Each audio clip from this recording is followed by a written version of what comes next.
Good morning, everyone. Colin here. Early start. See someone's already in the chat. Guys, 4:21 in the morning for me. Let's get it on. Shaka Khan. Let's go, guys. Got a big day on the agenda today, guys. Let's get into it. Just setting up my chat now. I didn't get that done in time. Getting better at this every day. Boom, boom, boom. Here we go. Bright screen's on. Turn that baby down. Get into it, guys. Okay, so guys, so much racing going on today. What are we doing today?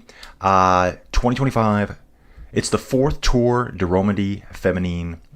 This is a World Tour race. Starting this one off. So this one worked really well with the schedule today.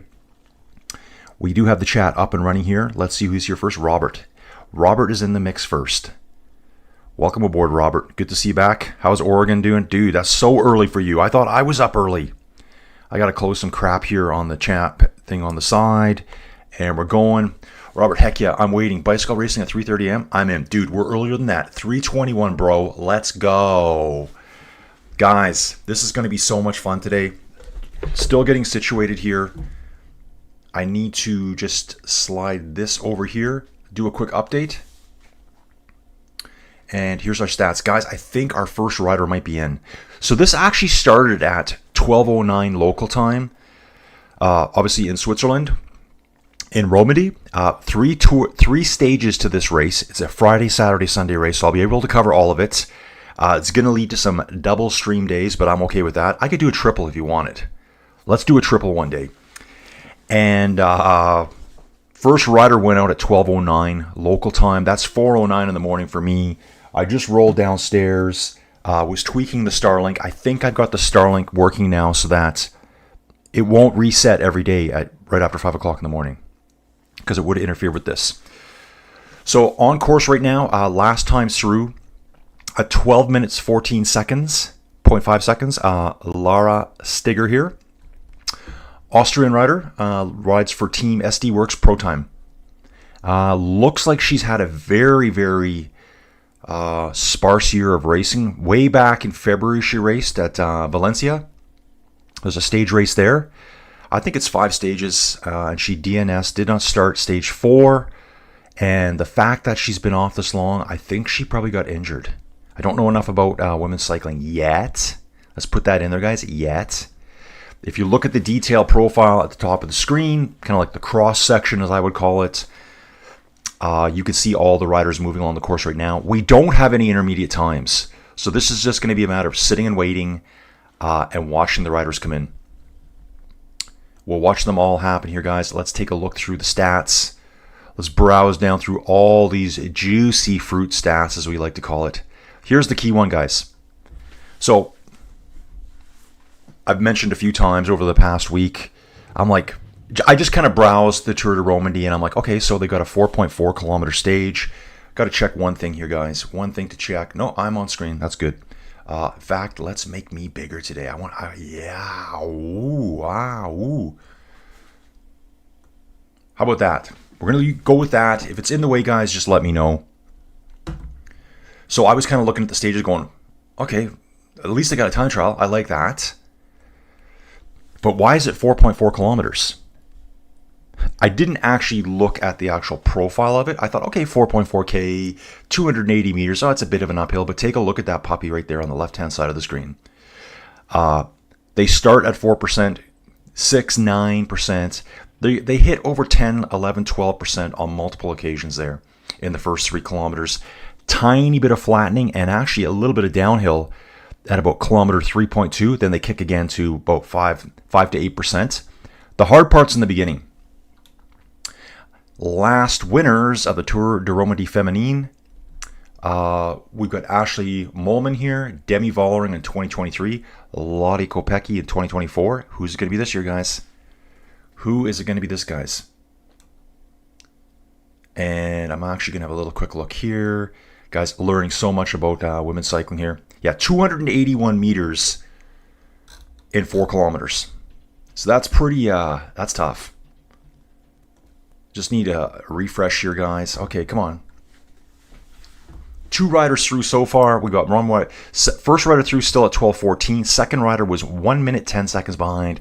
This is the beauty of the time trial, guys. This is the beauty of the time trial. Dream is in the mix here. Got the live chat going, guys. Okay, I've lost some of the live chat. Why is that? Yeah. Right now, 6 teams, Little Trek.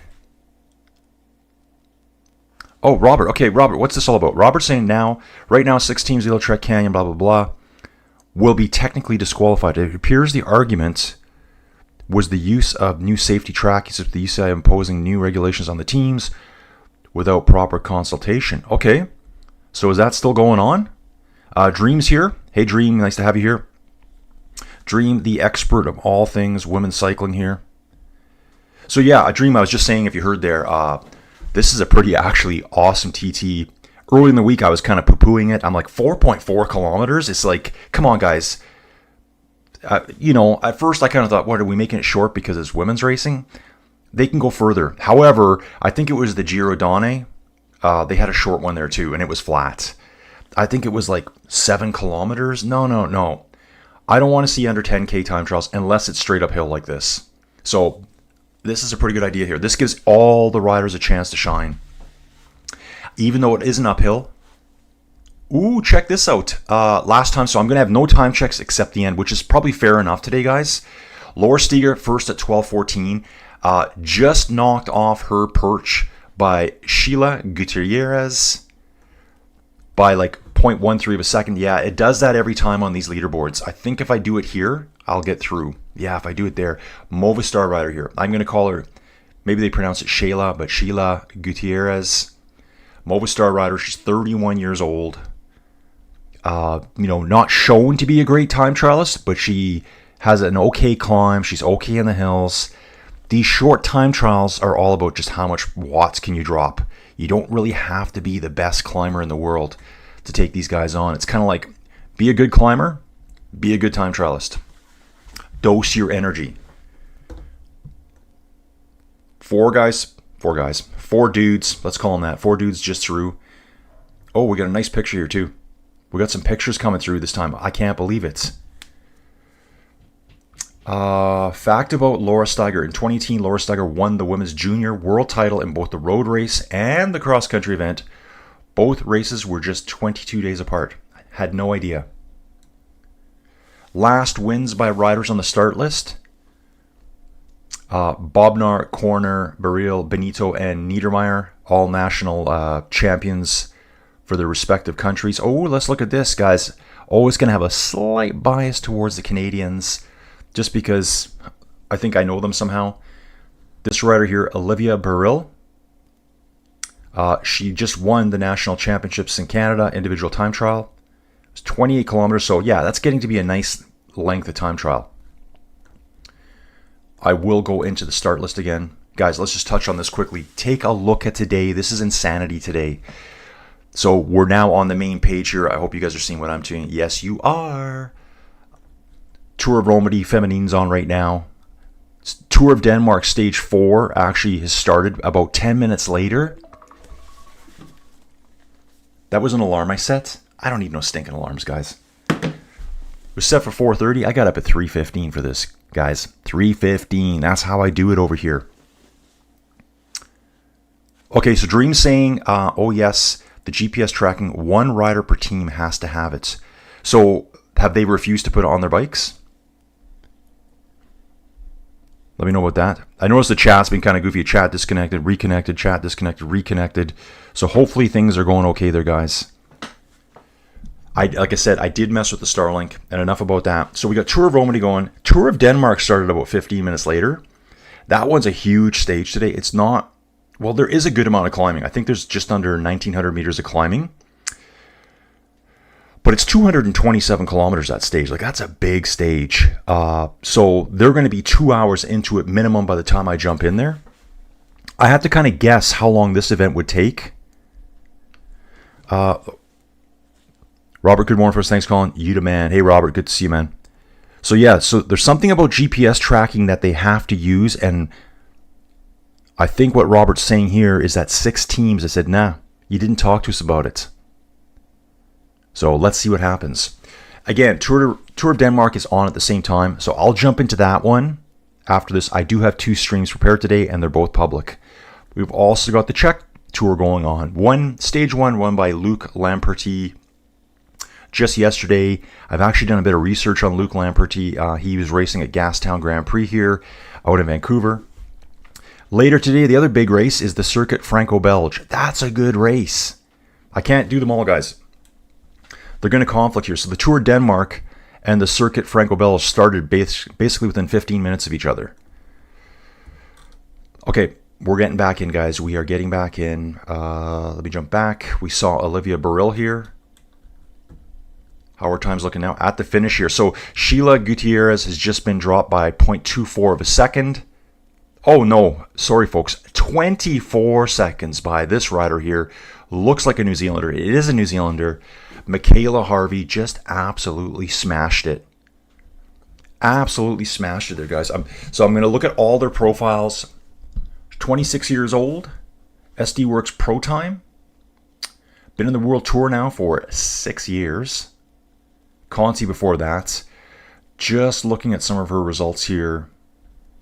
Had a decent time trial way back at the Vuelta España Femenina. That was the team time trial, though. Even better than a time trial. I don't think she's a huge time trialist, but she knocked it out of the park. I think here it was her climber and hill stats. As a climber, she just like dropped the hammer and went for it. 50 kilograms. Whoa, that is light. So light. I'm like 100 pounds heavier, guys. Yeah, so Michaela Harvey right now, first place overall, 11 minutes, 49 seconds. I was actually trying to, so yeah, I was sitting there late last night going, how do I time this out today? 15 minutes per rider? There's just my guess. And then I was trying to figure out how many riders. I think we have 90-something riders in the race today. It would be so good to have an intermediate split. Again, like I said yesterday, so I did a time trial yesterday over at Tour Denmark. Key things to watch. Watch from left to right. Obviously, they start on the left-hand side of the screen. Here's Ricarda Bauernfiend coming out. We saw her at the Tour de France. It is Ricarda. Starting from left to right, they should be spaced equidistantly, let's say that. When you see the lines getting close together, someone's either really good or someone's struggling. Let's take a look up here. We can see two riders up here, Worst and someone else. Very, very close together there. Trying to figure out, actually, it's the front rider. That front rider is absolutely just pulling away from Vorst right now. You can see the gap growing in the spaces. And that's that little bit of a downhill. So that's the 2% gradient, and it actually goes to a bit of a negative gradient here. Maybe 1 minus 2%. Catch your breath for 20 to 30 seconds, and then smash it again. But seeing these gaps here, look, this one here, looks like Huber, and that's hard to see that right now, guys. Voila, maybe. Look, those lines are so close together there. Someone's catching another rider there. And so they're all at 1 minute starts. Going to keep an eye here. Still at the finish, it's Michaela Harvey here. New Zealander absolutely crushed everyone behind her. 24 seconds. I think she'll sit on the hot seat for a little bit here. Next to start. So you can kind of get a look at this here. And I think with this too, I think the teams designate. What do you guys think? Is that how they do it? I think the teams can designate who they want to go first on their teams, with it being stage one. So I'm looking for some names. Like, do you wait to see how the other riders do? So yeah, it's all 1 minute starts. Once we get down to the 10th place rider, then we're going to click into 2 minute starts. And here she is. We did find her. Will that open? Olivia Baril is here from Movistar Team, so the stats are right. We're decked out in the National Champions jersey of Canada with the good old maple leaf. Yeah, great profile here. Love it. Yep, they said Anne-Marie Vorst just started, so we saw her out on screen there. Yeah, Huber and Viola, maybe it's her name. Just looks like a W at the same time. Guys, I did actually have an eye exam yesterday, believe it or not. I had an eye exam. Okay, good morning, Collins dudes. All the dudes are here. Yeah, everyone's here, guys. Love it. Get your coffees going super early. Like I said, I set an alarm for 4. I thought half an hour. I just can't do it. I need more time to get functioning, so I got to deal with letting that puppy outside. He sleeps with me every night. He's doing really good. Even Joey said, she goes, man, is he ever smart? Like, he's already sitting waiting for his little cookie in the morning. But he's got some bad habits. He likes to rifle through the cat litter box downstairs. The big kitty's locked up with her babies overnight, so she needs to get out. He wants to maul her when she wakes up, so I'm like, first thing in the morning, trying to make coffee, getting the puppy outside so he doesn't bark, making sure he doesn't eat too much food and throw up because he does that. And then getting her outside, getting the litter box now outside every morning, locking the kitty back up. It's just a full schmozzle over here, guys. And taking a look at the times, 11:49. That's such a strong time. 22.1 k an hour average. Very steep, tough hill. This kind of reminds me of, say, like Paragoud's. Paragoud's was twice the length. Yeah, pretty much twice the length. It was a 10.9 kilometer course. That was for the men's Tour de France this year. Just trying to get the closest time trial I can think of off memory. It was 10.9K, but the first 3 kilometers were essentially flat. Trust me, I've ridden it. Virtually, guys. Did that just a while ago. You take a hard corner, then it's an 8 kilometer climb. So 8 kilometers, 4.3, close enough for me. 4.4K. You can take a look at that. Actually, that stage is on my channel somewhere if you want to look at that. Okay, so Michaela Harvey is a climber. So yeah, I put that in the little description. This is either going to be one who's just an incredible time trialist, who can absolutely pace themselves perfectly, because that's what a time trialist does, or a really good hill climber, who can just launch and take up off the hill. She does weigh 50 kilograms. Oh, yeah, guys, whenever I try to click there, I have to make sure I click up here. So Michaela Harvey right here again. 26, born in 1998 from New Zealand, 50 kilograms. Born in a little town called Howick, apparently. Looking at her stats here. Ooh, she got 5th in 2020 at the Giro d'Italia Feminine. Tour de Bretagne Feminine, she won a stage there. UAE Women's Tour, she got 6th place. So some really nice, a lot of top 10s here. Yeah, her best year, and you can look here too, her PCS ranking position. Her best year was 2020 right here. Look at the bar graph on the far right-hand side of the screen. Kind of tapered off a little bit. Maybe team changes. What was she doing in 2020? She's riding on a continental level team. Sometimes I think when they go to a higher level team, maybe they don't ride as much. That's just kind of my guess. They're bigger budgets, more riders. You're trying to introduce them to the team. You're trying to play that balancing game of, ooh, and things have changed already, guys. Beaten by 1.8 seconds, Elena Ivanchenko comes in and just deposes Michaela Harvey off the top spot. So Elena Ivanchenko, and here we go, folks. She's a climber slash time trialist here. A lot of time trial results. And take a look at her. She's a Russian lady, 21 years old. So we've got a youngster here, national championship Russian individual time trial. She was 2nd place. Who was 1st place?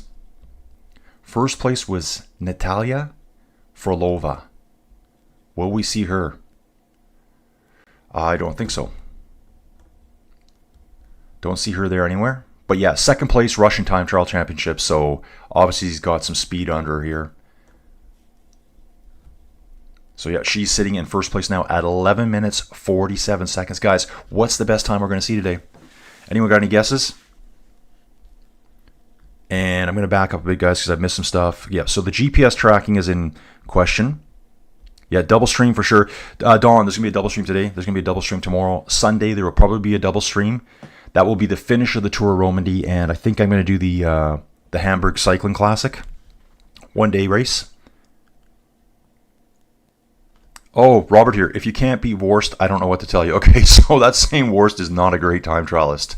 Okay, we'll be looking her up soon. Actually, I'm going to look at her right here. She writes for Fenix de Koenig, yeah, and says 0 time trial ability. Says she's good in the hills. Oh, she likes to ride some gravel too. Over at Tour of Denmark, we met Mr. Gravel. So Elena Ivanchenko sitting in 1st place. Got some weird transponder stuff going on here. Like, I mean, look at this huge gap between the riders here on the screen right now. That shouldn't exist. I don't know if I believe that. Yeah, huge gap. Did some... Oh, look at this, guys. Oh, here we go. Here comes the disqualifications. Are you kidding me? Are you kidding me? Oh, my. Oh, my. What a disaster this is, guys. I'm ticked off about this right now, actually. And actually, I saw Ricarda here. Ricarda Bauernfiend. Bauernfiend, that's a hard name to say. She was on course. And they've disqualified her. Women's racing. Women's World Tour. What are you doing? What the heck are you doing? What do you guys think about that? Okay, I'm going to catch up here, guys. You guys can see all this. I want some reactions out of you guys. What do you think they're up to? Litter boxes, yeah. Robert, exactly. That's what it reminds me. Litter boxes full of almond roca. Every dog knows that. Dude, I've never had to deal with it before. I love having animals, mainly chickens and dogs. Now I just have cats. We've never had chickens here. Ingold is not getting first place. 2020 was the year that COVID vaccine came out and the world... Oh, yeah. There is talk that these DQs will cancel this race. Well, dude, I'm seeing it right now. I'm seeing it on screen. I just said before, look at this huge gap of riders here on the screen, the profile, if you guys are watching. I know some of you just listen. And I talk about the spaces that you should see between riders, the 1 minute spaces. Right now, they all look really good. There's a chunk where there's like 8 or 9 riders missing right through here. And then I look at list of dropouts. They're not dropouts. They got disqualified. So Ricarda's out. Nev Bradbury's out. Where's Kasha? I just saw her name. Kasha Niodoma. She's out. What a way to... Magdalene Valeries. She was at the Tour de France Feminine avec Zwift, and she had one day where she absolutely rocked it. Let's talk about her for a second. She was in a huge breakaway. Stage 8, the big day, the Col de la Madeleine. She was in a 94-kilometer break before Pauline caught her. And guys, Pauline, what a superstar, right? What a superstar. She did things right. And you know what? I see it on Facebook, and you probably have too. This whole weight thing, like, just get over it. Get over it. Athletes will lose weight to gain an advantage. It's not a health issue. It's probably all done with doctors and trainers and coaches nearby. I guarantee you, every athlete here, I don't even need to say women, every pro athlete here has decided to lose weight at some time to get faster. Guaranteed. Even this fat guy here, even I do it. You lose some weight, you're faster. Your power to weight ratio goes up. I don't want to hear anything. Like, it's pathetic. It's really pathetic. It's ticked me off. What do you guys think about that? Yeah, so exactly. Almond roca. Yeah, I found him eating them. And I'm like, dude, what are you doing? So yeah, they are disqualifying. So right now, we've got 24 riders disqualified. How does one get disqualified? Straying off course? Dawn, they were talking that there's teams here. Robert brought it up. 6 teams will technically be disqualified because they didn't use GPS tracking on their bikes. And I guess it's just a regulatory thing. Every team must have one rider that has GPS tracking or something. And these 6 teams were like, well, no, you didn't consult with us, first off. So we're not doing it. And so now the powers that be have disqualified them. You know what I would have done? I would have been like, guys, do your ride and we'll make the decision later, because they've just absolutely imploded this race. 24 riders. That's like 25% of the field. There's not even 100 riders in this race. Okay, guys, I'm going to try to get focused and I'm going to get pumped up here again. We still have Elena Ivichenko in first place, Michaela Harvey second, Sheila Gutierrez in third place. Laura Steiger really, really close there. Only 13/100ths of a second back off the podium right now. Technically on fourth place. But yeah, that's brutal. Just absolutely brutal. Robert, glad that Pauline showed the rider weight and weight loss into public discussion. Yeah, they're not going to lose too much. You know, it's like, take a look at Jonas. Take a look at Jonas walking around. He probably doesn't weigh much more than the majority of the women here do.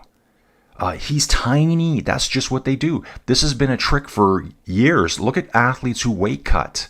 If you follow MMA or wrestling, There's a female MMA fighter right now. I forget her name. She comes from a wrestling background. She loses like so much weight to get to her weight class that she looks like walking death. Now that is getting dangerous because you're absolutely dehydrating yourself. No food, no water, no nothing.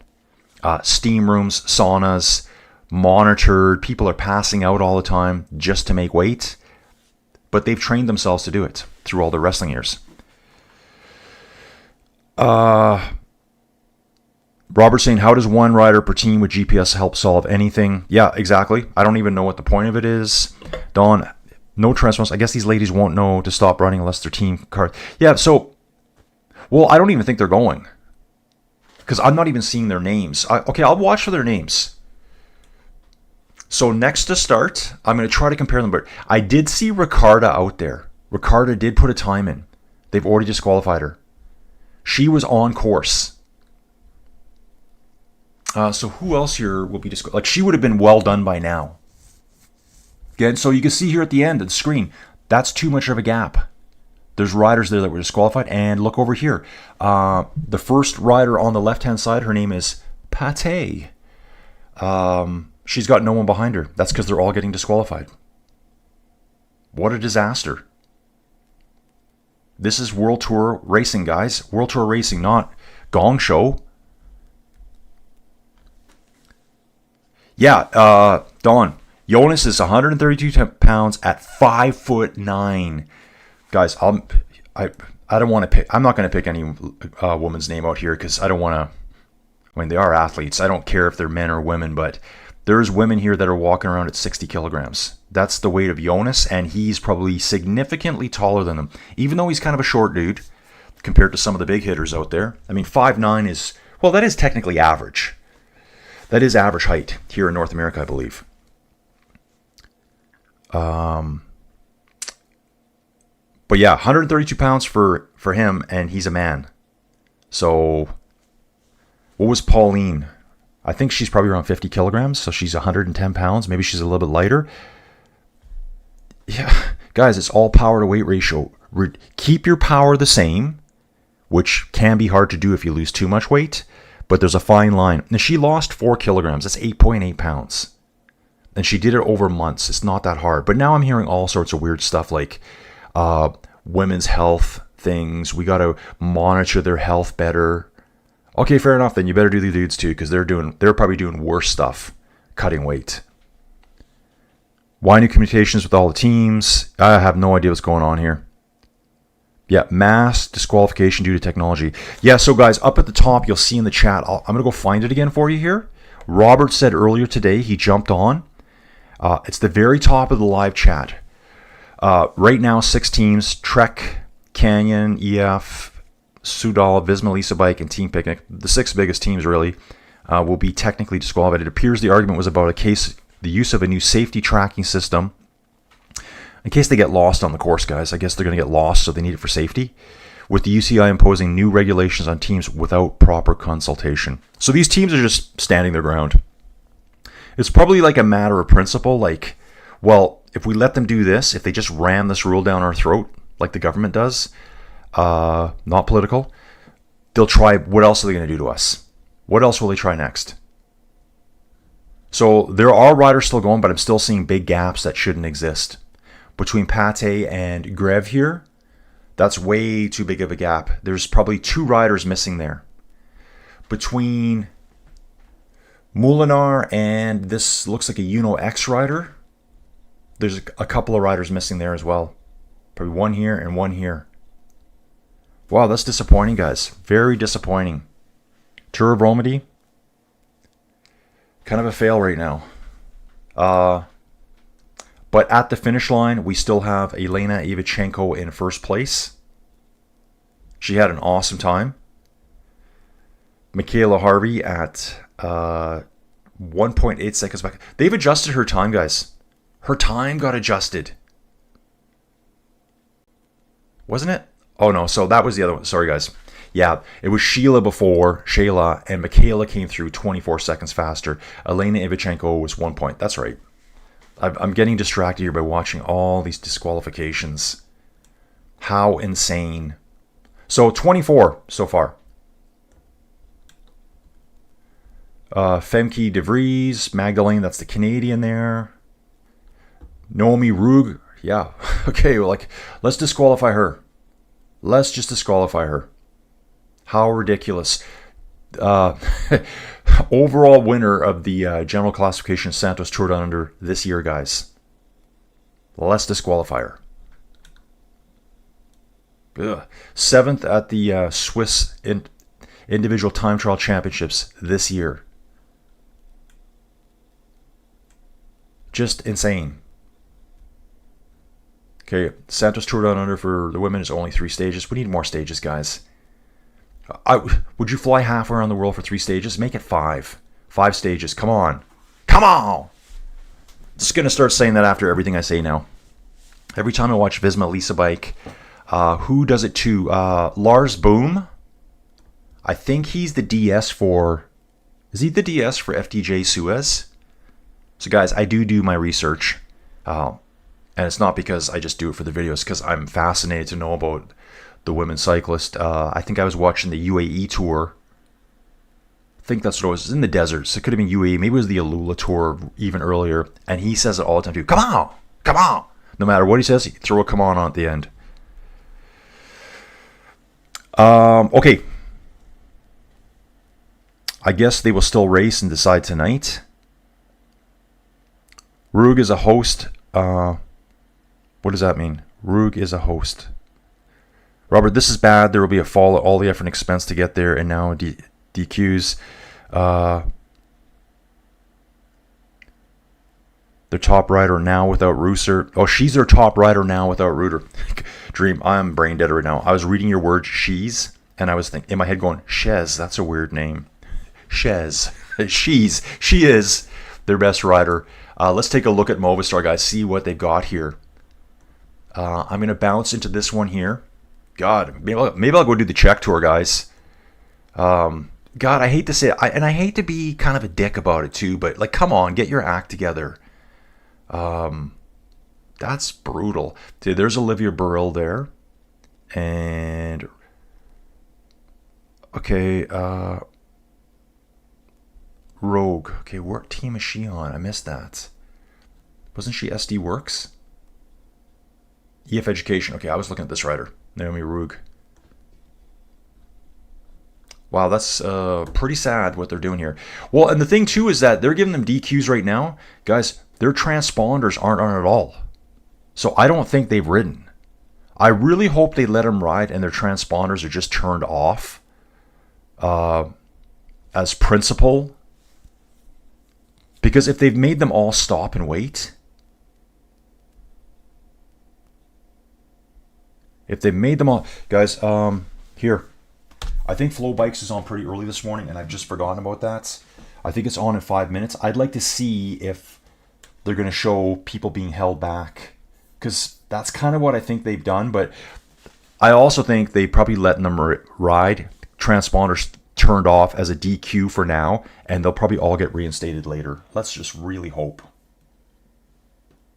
Because I think if they do, if they just disqualify all those riders, there's no point running the race. There's no point. Over something as simple as that. So they're going to have to reinstate them all. Last time through, guys, still Elena Evchenko, Michaela Harvey. And the last time through, let's see if anyone's getting anywhere close. So Elena's time was 11:47. There's only been 2 riders under 12 minutes. That is Michaela Harvey here. She was at 11:49. And Elena Evchenko, I'm just having a quick look. Yeah, 2 riders are under 12 minutes. Genia Kalori just came through at 12:09. That's the 3rd fastest time. More latest times. Everything is over 12 minutes there. Yeah, there's Elena Evchenko at 11:47. Here's Michaela Harvey at 11:49. So no one else has managed to crack under 12 minutes. So 12 minutes is very fast. If you can get 12 minutes, you're going to be at the very top. Next to start. Who's going to be starting here, guys? I don't even know. Let's see if we still see the gap. So again, are they out there racing? If I had this up, I would be able to tell you if I'm seeing gaps. Amber Pate here, Pate. Okay, she's a good time trialist too. Did she get a time? Did she get a time, or has she been disqualified? So she has no time showing up yet, and she was on course too. Take a look at this. This is the Girodone, which I did watch this year. I didn't cover. I didn't know how much interest there'd be, but obviously there's a lot of interest in this racing. So she's already done this race, and she doesn't have a time showing up. Yeah, she's already through.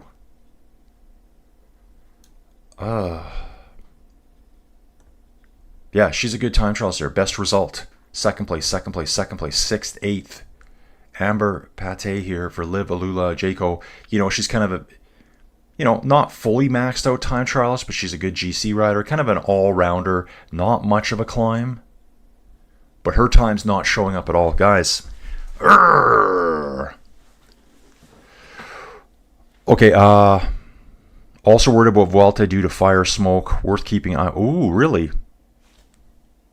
Okay, dream. Yeah, good dream. I really hope so, because if it's not, I'm going to be so mad. I got up at 3:15 in the morning for this Tour of Romandie. Let's go. Who else is streaming it? I think that's what's happening. They still ride and decide later. I think the transponder being off is just for Pro Cycling app. Okay. Yep, could be. If they're DQ, they automatically do not put out her data. Yeah, I can't imagine they'd have all these women just sitting. Like, again, look at this gap. There should be 1, 2, 3, maybe even 4 riders in this gap here. So we're going to have preliminary results. Okay, right here. Guys, check this out. The teams that have refused to participate in the GPS tracking technology test and therefore excluded from the Tour de Romandie Feminine are Canyon, EF, Lidl, Team Picnic, Team Visma.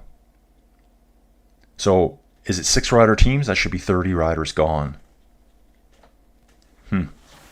Well, let's just wait and see, right? I think that could all change.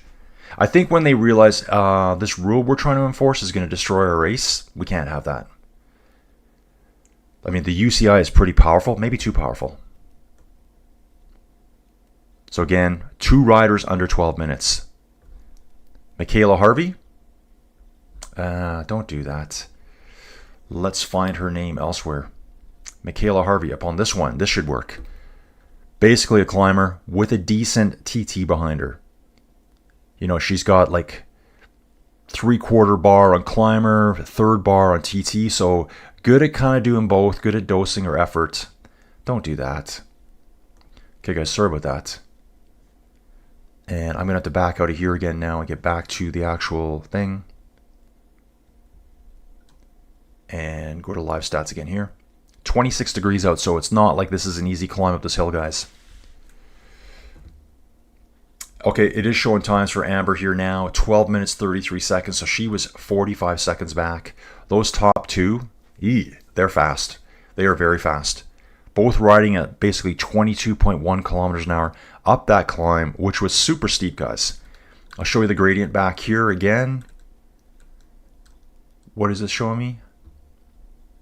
Oh, the camperman. Here is the climb itself. So they start climbing at 4-6%, bumps to 9s. We get 11s and 12s, 13% here. And there's another segment of 13% up here. These are probably 100-meter segments too. That's what it looks like, about 100-meter segments. A lot of 8, 9%. Levels off, slight downhill, and it kicks again up to 8%. So very tough climb. Never heard of it. So many climbs over here to do. Yeah, Robert, UCI is digging around in the litter box, trying to find something to be relevant about. Exactly. They're looking for their almond roca snacks. Yeah, dogs, right? I kind of forgot they did that. So yeah, now I got to put the litter box outside. So yeah, the morning, guys, since the time trial, I don't really have anything too spectacular to talk about. Is get up, get the dog outside, feed him. Okay, I've now got video feed. And I just want to see these riders on course. Like if I see Kasha out there, then I'm going to know, okay, she was riding. I cannot believe they would let them, they would like, no, go to the side, get into the penalty box area. I can't see them doing that. They're going to let them all ride, DQ them later. And if they do that, then it's still a waste of time for all these teams to come here. But then again, too, why would they just refuse it? And again, I think it's a principle thing. You can't just force rules on us without consulting us. Otherwise, then the UCI has too much power. They become like a dictatorship.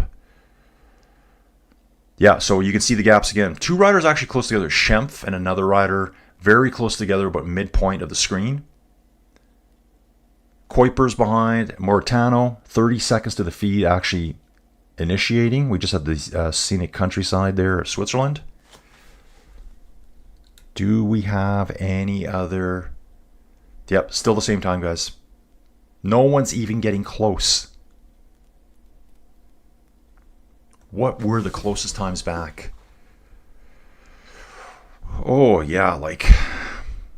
Okay, Sarah here did pretty good. Sarah Casula. Where does Sarah sit right now? Sarah Casola for Fenix de Koenig. She's a climber. She was 20-something seconds back. Yeah, that puts her in 6th place. Laura Steiger was I think she was our first rider out. Yeah, she was the first rider out today, and she set a really good time. So good for her. She had no one to compare herself to, just like kind of went and buried herself out there. 2 riders that came along, bested her, and as well Sheila Gutierrez and Gina Calori here. So we're getting all the action footage. I wonder if they're going to show riders parked on the side of the road. Just, yeah, okay, we're done. So we're just going to have to bear with this for now and deal with these huge time gaps. And this is where Flow Bikes is going to help me out a lot, guys, because they're going to give me actual real times, I think.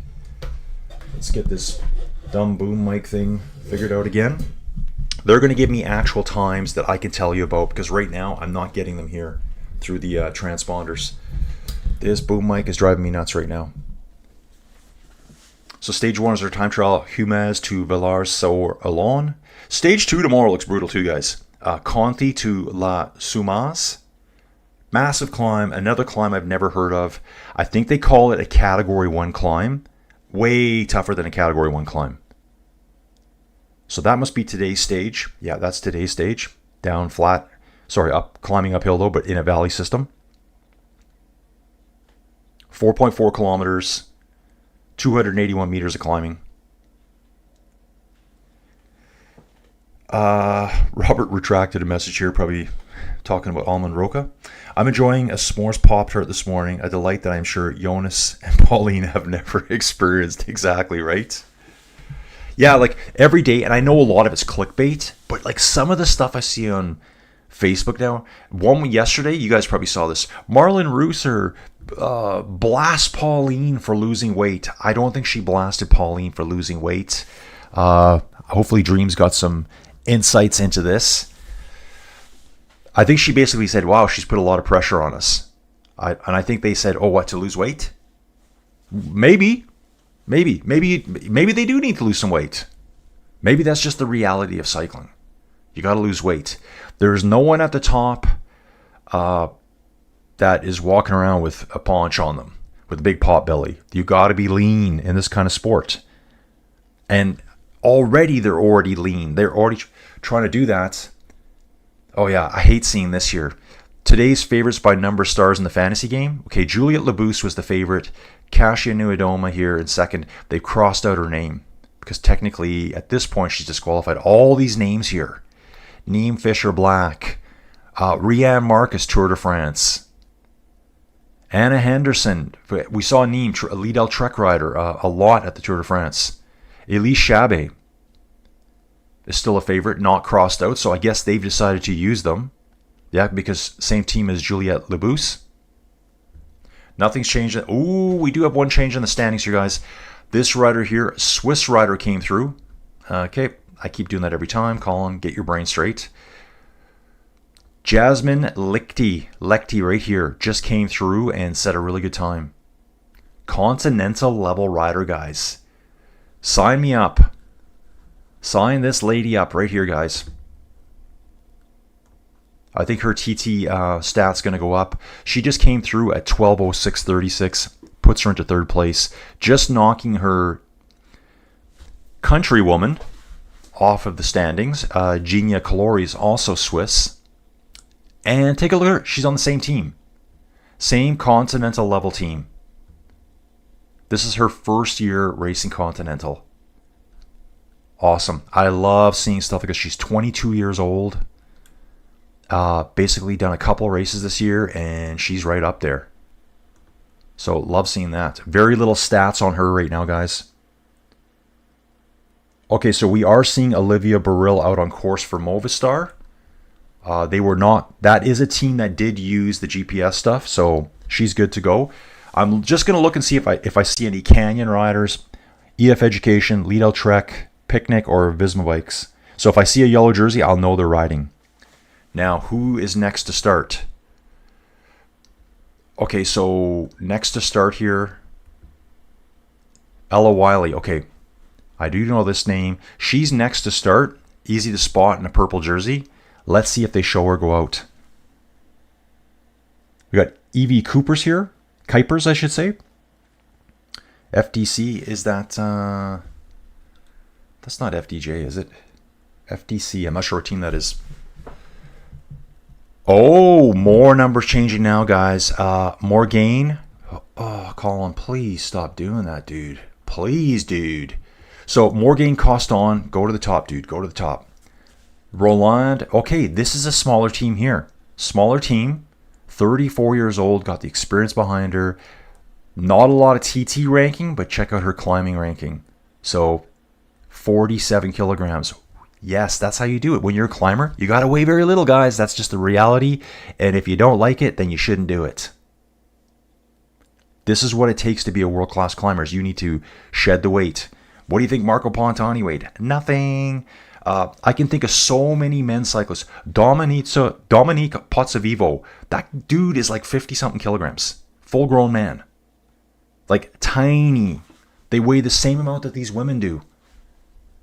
It's just... And no one's ever complained about that. It's become such drama now. Okay, here's SD Works. And that is a team that did use the tracking, so they're okay. So who is this for them? Who did I miss there? I was looking for that Jaco Alula rider, but I started yapping too much. We got Uno X coming next. Then we got AG. Okay, AG's a team as well that didn't. No, they're okay. It says there's only 5 teams that didn't. I know Robert mentioned earlier 6. Wow, I've got a rider being passed here already. And yeah, it looks like 2 different complete sizes in these riders. This looks like it would be the FDJ rider. And I'm just guessing from a distance. Okay, so look at this, guys. Wiley is showing up. Now, I believe... No, she should be showing up. Liv Alula should show up. It's Canyon EF. So I'm looking for pink jerseys. Okay, so this must have been the finish here. This is, Morgaine Costin finishing. She finished 12.95 seconds back, so it's a little bit delayed here. That's good, so I can keep track for Roland. Oh, she dumped everything into that. Caught a Fenix de Koenig rider at the finish, so made up that full 1 minute. Not very aerodynamic. She's got a full nose ring in. She's got the ring, it looks like, in her nose. Aero losses there, or aero losses. I think that's what I saw. It looked like a blue ring right here. Crazy. And another... Okay, this is Evie Cooper's coming up now. Again, that's going to be delayed, guys, so let me just get caught up here. And here's all these transponders turned off. It's insane. Another good time here. And Colin, you're not going to click that one. You are not going to click that mouse. You're going to come up here and you're going to click this mouse. Greta Martirano, UAE. Just had a nice time go through. She went through at 12:08. Yeah, so even if you're under 12:15, you're going to be placed very high. Evie Cooper's just finished at 13:25, so a long ways back. Morgan Costain was right on 12 minutes. Yeah, So 12 minutes is very fast up here. Very fast. Okay. Let me back up, guys. Robert, they're testing a new GPS tonight. Is that the issue? Didn't consult with teams first, one rider per team. Yeah, it's something like that, Robert. And I think it's just teams making a stand like, hey, you can't just tell us we're doing something without talking to us. Because they said they're ticked off that they weren't consulted with first.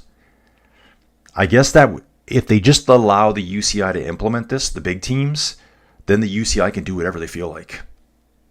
You know, mandatory weight testing. They could do that maybe. Oh, you're too light now. Yeah, we have to protect your health and your well-being. There's a giant chicken dude on the side of the road. He's got one of those costumes on where you jump in it like those dinosaur costumes, but he's a giant chicken. 1 GPS per team. Don's saying they walk around and train at 8+ pounds and cut the weight, keeping the muscle, and they can perform better as long as they do correct. Exactly. Just like losing weight for a fight. I guess it's different because losing weight for a fight is drastic weight loss, 1 to 2 days out. Like it can be very drastic. That's unhealthy, but they still do it. Elena Ivachenko is in the hot seat, and please give her a hot seat to sit in. She's just standing around drinking water. Looks like she's on the side of the road here. Where's the booth? Where's the hot seat, guys? Maybe this was right after the race, or she's decided not to sit in the hot seat. Elena Ivachenko. Where is she on here? Okay, I can't really click on that one there. Following TT champions are at the start. Misha Bredenvold, Christina Schweinberger, Marilla Benito, Olivia Burrell from Canada, Rebecca Corner from Denmark. So we've got some real TT hitters here. Watching Olivia Burrell right now for Movistar. Current time 7 minutes 8 seconds. Smash it. Smash it. Show them how it's done. And we'll come back here now. Yeah, it's going to be, this whole screen's hard because I can't see any of the favorites or the big names, I guess. Tomorrow's going to be an insane day for the climbers, guys. Insane day. Why don't we do that as we just let this kind of progress a little bit? Look at tomorrow's stage. And, you know, you've heard my opinions already about it. I want more stages. But then again, I kind of like this profile here. At least they got it right. They got a time trial in there. Good for time trials. Good for climbers. Tomorrow, they do this. Take a look at this baby tomorrow. It's only 123K. We've got 2 climbs at the beginning. Category 3. These are short. Category 3. They repeat it. So it's a bit of a circuit at the start. They go out, loop through the same climb twice. They turn off. You can see it in the map here. So they're going to ride through the valley system. The valley system down here. Here's our climb. We're going to go through that twice. So we're probably going to go through it once and do a full lap around. Come through it again. Turn off and then start going up this mini Alpe d'Huez here. Look at it. Just a ton of switchbacks. Can't zoom in on that picture, guys. Here's the profile of the last climb of the day. 12.8 kilometers at 8%. I'm going to say that's almost an HC climb. I would say that's HC. 13 kilometers at 8%. Like, come on. Like, what's the Alpe d'Huez? The Alpe d'Huez, I think, is it 14 kilometers? I'll have to look that up for you guys. I don't think the Alpe d'Huez is much longer, and it's not as steep. I think the Alpe d'Huez average gradient is under 8%. Just kind of seems... So yeah, tomorrow's going to be an insane stage for the climbers. They probably got it set up too that it could be a breakaway day too.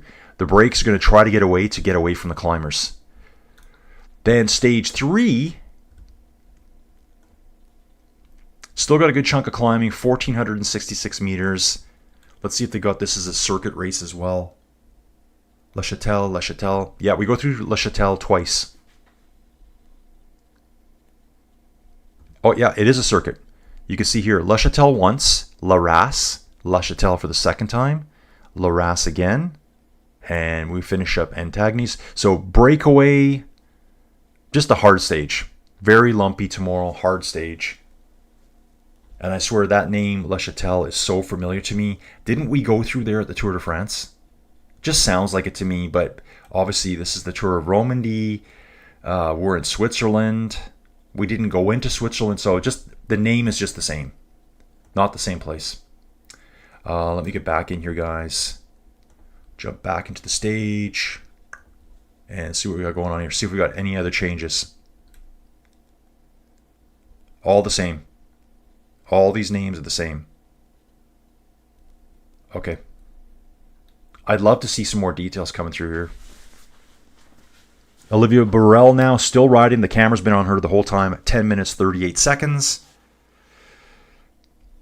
Right, Dream Senior, FDJ, and SD Works are not DQ'd. I mean, it's a pretty big stand to take. I guess it's just like a game of poker. Well, we're going to disqualify if you don't. Go ahead, disqualify us. You got 5 teams, 5 big teams, all just saying we're willing to be disqualified. They're just standing together. Right now, we're seeing Paula Patino finish. Looks like a pretty good ride for her. She's at 12:07 now, and there's the finish just up ahead, 75 meters away. She's probably going to finish under 12 minutes and 30 seconds, which I think for this climb is a really, really good time. She's going to be at 12:21. Yeah, 12:20.75, so that's Paula Patino for the Movistar team. Why don't we have that open so we can see all the riders here? Yeah, look at this, guys. There's 4 races live right now. 4 races live right now. Start list. Paula Patino here, Colombian rider. From Colombia. Wow, guys, she weighs 47 kilograms. She's a climbing specialist. She has to be light. That's it. This is not rocket science, guys. If you want to be a climbing specialist, you got to be light. And so that's what you got to do. Visma could take control of the weight loss narrative by releasing a short document of how Pauline cut her weight between Paris, that's right, and the Tour. Healthy weight loss, an interesting topic. Yeah, totally. Totally. But there was so much about it. They focused on her weight at first. Then, I think, I can forget who said it. Maybe it was Dream said something where Demi actually said something like, yeah, I didn't lose enough weight for that stage, for stage 8. I can't remember the exact wording of it. Yeah, and then it became a whole, I don't know, health issue. Women shouldn't be forced to lose this much weight to do this event. That's their decision. No one's forcing them to lose weight. Ooh, guys, right here, check this out. Swiss rider Steffi Haberlin. I haven't seen her come through yet. Oh, come on. Page not found. Steffi Haberlin here. SD Works Pro Time. Gadoosh. Here we go, folks. Smashing it. Absolutely smashed. I don't have a weight on her. I'm going to look at every girl's weight right now. They're going to hate me for this. No, they won't. They're pro athletes. They are pro athletes. I bet you she's very light. And actually, you know, her standings, she's good in the hills. She's not spectacular of a climber. She has nothing for time trial. I think she's just a strong rider, and she just put her head down and went for it. Said, yeah, I'm not a time trialist. Don't care. I'm going for it. And just set the fastest time. Awesome. That's how you do it. That is how you do it right there. She's less than 1/10 of a second ahead of Elena Ivichenko. So you got to think some of these times here, we're not going to get that much faster. We only have 13 riders to go, guys. 13 riders still to go. So maybe my time, and that might have been her that just came through the finish line there. I think it is. Steffi Haberlin. Okay, they do have a hot seat, guys. They do have a hot seat. There's actually 2 riders in the hot seat. Yeah, so that was her, SD Works. They have a little booth, and there's 2 riders, and they actually have nice chairs. I think it was, yeah, I shouldn't knock their hot seat too much, because at the Tour of Denmark, the Swedish rider yesterday, Jacob Soderquist, basically sat like on a fold-out director's chair. It's kind of like, come on, give him a throne. That's what he needs. And just going to look to see if there's any other new names in this top 10. Yeah, they have 2 riders in the hot seat here. So they have the Roland rider and they have the UAE rider for now. They're going to be displaced right away. Steffi's gonna. So so who does Michaela? Okay, don't touch that one. I just did it again. Okay, we can't see her time right now. Oh yeah, we can. Here's Michaela right here. She's ST Works. I saw her leave already. Erica Magnaldi. Who is this that just came through like a rocket here? Erica Magnaldi, guys. UAE just came through and just knocked Steffi off now. Oh, and guys, 45 kilograms from Cuneo. So, yeah. Oh, yeah. We didn't actually see what's her specialty. She's a climber, guys. Climber, hills. Her hills is maxed out. Her rating is very high. Just going to quickly scan through her stats here. And I hate to keep hammering on it, but if you want to have a fast time on a climb, you better weigh nothing. You better weigh nothing. This is, since the dawn of time, this is how you win a climb. You better be very light. Swooshkid, don't they already use transponders? What's the difference? I know. If the transponders are saying where they are, their speed, their location, what's this new GPS safety device? Good morning from Colombia. Charlie Aldana back in the mix, guys. So, Charlie, you just walked in here now. 7. Okay. There's a bunch of riders showing it's DQ. There's a little bit of a controversy here right now. 5 teams have been technically disqualified. Yeah, I'm seeing the finisher of Erica Magnaldi here now. Absolutely smashing it out of the saddle all the way, driving herself. What a performance. I'm not going to say women's cyclist. I'm going to say pro athlete. Professional athlete right here, folks. Just gets in ahead of Steffi Haberlin. What a finish. And she is absolutely done. Gets over to the little bike pusher person. Gives him a little push. Yeah, she is going for it. I think she's watching the time clock all the way. Man, her arms, so skinny but so shredded at the same time. She's got really, really long jersey on for UAE, like right down to the elbow. Now watching the Roland rider. Who's this coming up? Petra Stiassny. Petra Stiassny. So yeah, we got Erica Magnaldi in first. Steffi Haberlin, who took first for maybe 3 minutes. Yeah, look at them. 1.43 seconds of separation. Then it's 2:24 back to Elena Ivichenko. 4:07 back to Michaela Harvey. 15 back to Morgane Coston. Now watching Petra Stiassny here. Swiss rider for CGS. Swiss rider for CGS. Okay, guys, starting to have some fun here now. Now that I've gotten over this whole disqualification thing. Yeah, they've even got the teams grayed out here. Wow. Are you kidding me? That's insane. Oh, wow, guys. Here's the statement. Okay, guys, it's on screen right now. You can read this statement by the disqualified teams. We are shocked and disappointed by the UCI's decision to disqualify several teams, including ours. Who is this from? This is from a team. Because it says including ours. Earlier this week, all affected teams sent formal letters to the UCI expressing support for rider safety, but raising serious concerns about the unilateral imposition of GPS tracking device to just one of the riders per team. Okay, so they're saying you can't just slam it down our throats. UNO-X rider just finished here, guys. I'll catch that name in a second. Watching the Roland rider now. Petra Stiassny looks quite lean here. I'm going to say that right now. And looks like she's wearing She's wearing like a full aero suit, like it's right down to her wrists. Just noticed photographer on the side of the road there. I like her setup. Red bike, red gear, blue bibs, looking good. Nice kit. We made clear that we would not select a rider ourselves, nor install, remove, or maintain the device. The UCI or its partner was free to select a rider and install the device at its own liability if they believe they are in the right to do so. Another rider, that looks like a Volker Vessels rider to me. Is Volker Vessels here? They are here. Volker Vessels cycling team. Who's here? I love this team at Laura Molinar. She was at the Tour de France. And maybe Van Packen and Becky was there too. Guys, I got to do this real quick. I got to see if my brain does work, Colin. Guys, even though I just said Colin there out loud to myself. She was at the Tour de France. That's a name I remember because it was very hard for me to say at the time. Let's get back here. Just kind of keep reading through this, guys. So basically, they want to put a GPS transponder on, an extra tracker, but the teams are saying it's not our job to do that. We're not going to pick the rider. We're not going to install it. I don't know why they have such an issue with deciding which rider it is. I could think of a conspiracy out of that real quick. They're saying, you're free to do it. We ain't doing it. So that's basically the gist of it.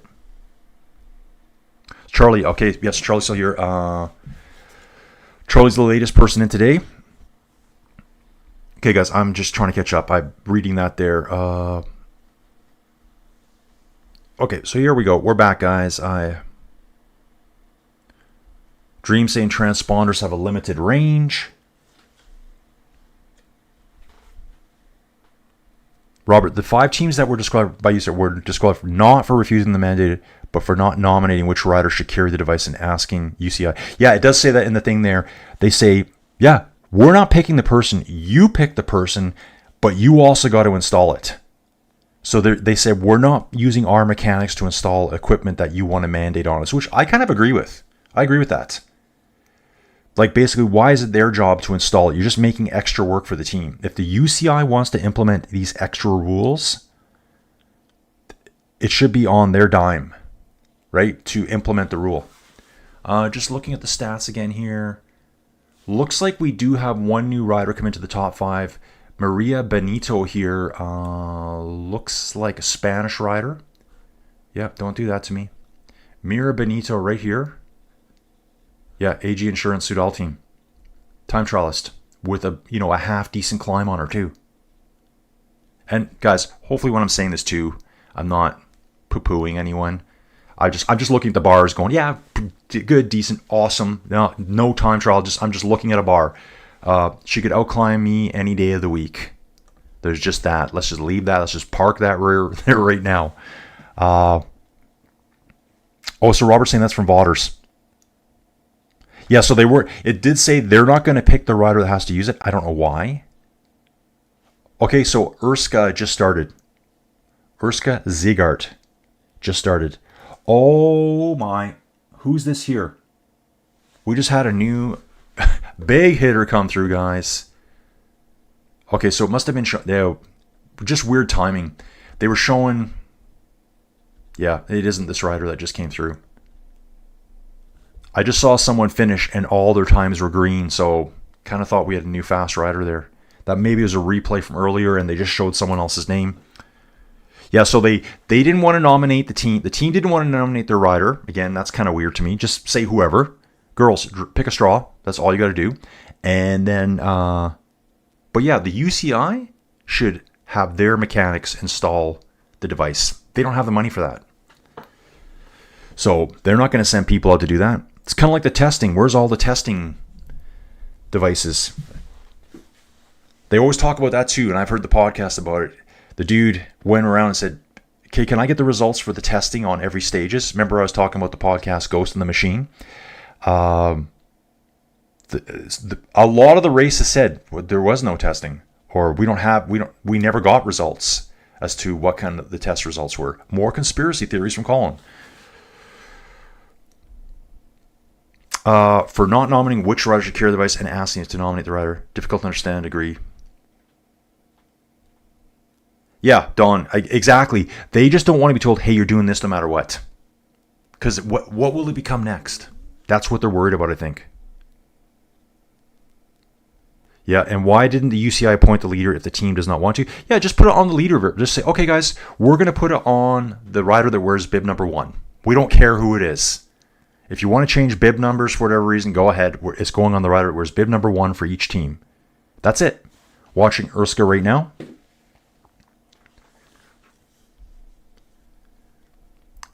Dream, how heavy is that GPS? Is that half a kilo?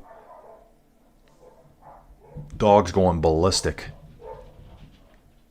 No idea. Yeah, half a kilo, pound, 454. I don't think it would even be that. Wouldn't even be that. I mean, your head unit on your bike, I think they're a couple 100 grams. Pretty light. Yep, UCI. Yeah, that's the thing. They don't want too many more regulations coming through. Liv Jaco Alula rider coming through. Hopefully I said that right. I always get the names mixed up now. Good time here for Caroline Anderson coming through. 20 seconds down. 20.68 seconds down. Good time. Will not put her into the top 10. Let's just see. Swedish rider. I don't know why it does that.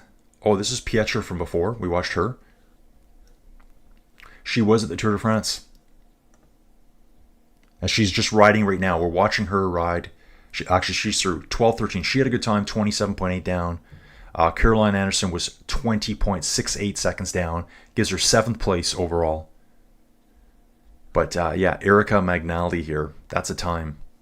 That's time. 11 minutes, 45 seconds. Still looking in. Everything else looks the same. Caroline's the latest rider to come into the top 10. Ella Wiley just rounds out the top 10 right now.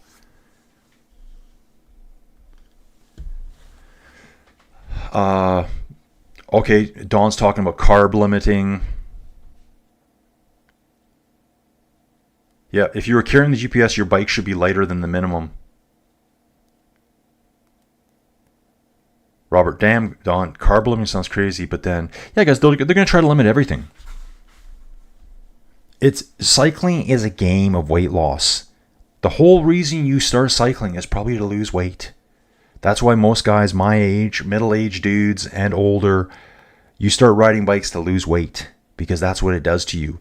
And then you start finding out the stronger you get. Hey, if I was to lose another 5-10 pounds, I could up my watts per kilo from 3.1 watts per kilo up to 3.4. All I got to do is lose 10 pounds. I don't need a new bike. That's going to give me way more benefits by just losing some weight. Okay, Ashley Molman has just started. 12 TT wins on a total of 48 career victories. Wow, what a career. 48 career victories here. She won the Tour of Romandie Feminine in 2022. That was the first edition.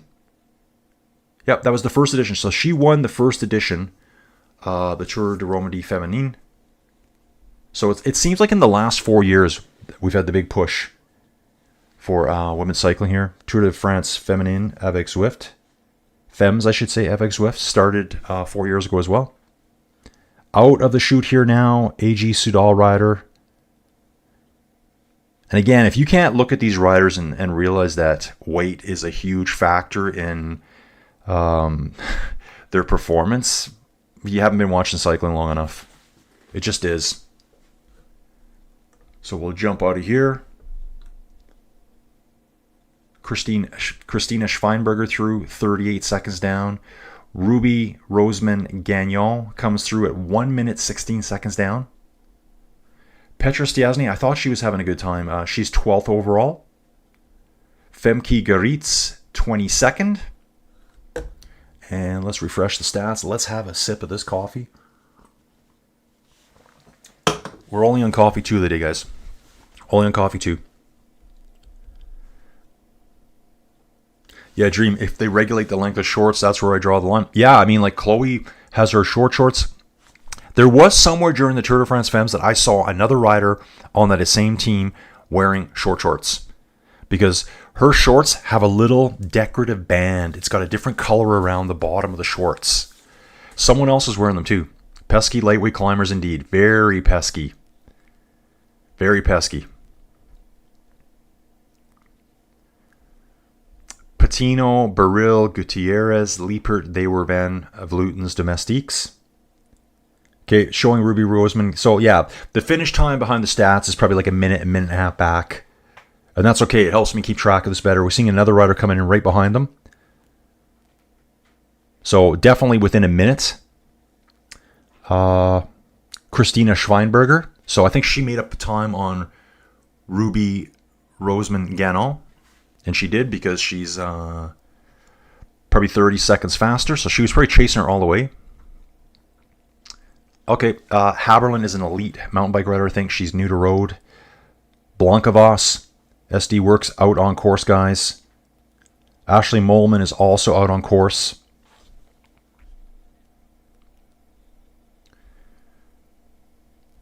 Robert, big fan of little tiny femurs. They look so small compared to 7C wheels. Prefer women's tennis and soccer too. Never mentioned. Yeah, that's true. Yeah. Well, you know what? To be honest, guys, I always think it's kind of weird because the women are so small. But it's the same as when I see a small male cyclist. I always kind of think it looks funny because, yeah, they're riding the same size wheels as a tall rider. So you can tell how small they are on their bike. I guess I'm like, this person's tiny. The wheels are the same, but the frames are so shrunk down. I mean, I think some of these riders are probably walking around at barely 5 feet tall. Barely 5 feet tall. And it's probably even more drastic in men's cycling. Sorry, guys, I didn't refresh that. I have to refresh it all the time now. Look, and we're seeing huge more gaps of disqualified teams here because these are all too far apart here. Okay, yeah, Urska's through, guys. Urska just comes through and just smashes her way into first place by 12 seconds. Sorry, 11 seconds. Just comes in and wipes the floor with everyone here. Is a strong time trialist, is a climber. Does have a dude that she hangs out with who's a very good cyclist too. Just going to drop there. He's okay. He's an okay cyclist. Just letting you know.